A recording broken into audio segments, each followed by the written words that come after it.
Ginarnishan ko lang po ng coriander. Ayan po, luto na po ang ating creamy garlic butter chicken. Try nyo na po. Kain na po.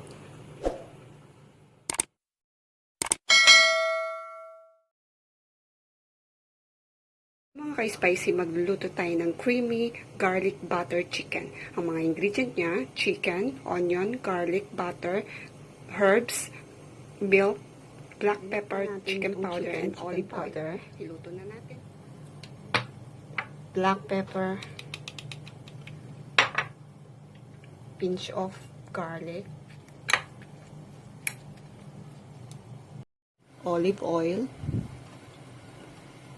butter. Fry na natin itong mga chicken.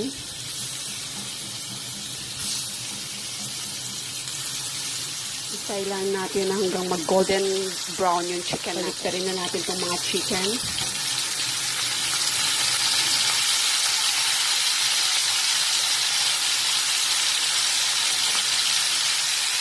Okay na itong mga chicken natin.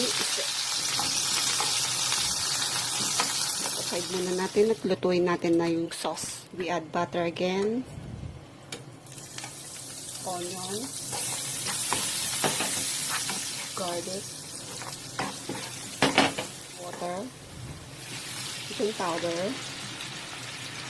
black pepper, herbs,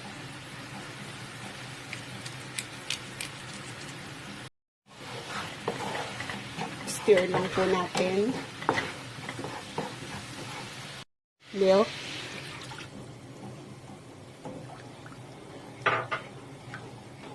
more. Simmer lang po natin ng 3 minutes. Lagay na natin yung chicken natin. Simmer lang po natin ng 5 minutes. After 3 minutes, okay na po itong ating chicken. Tikman na po natin kung tama na po yung lasa. Saktong-sakto na po.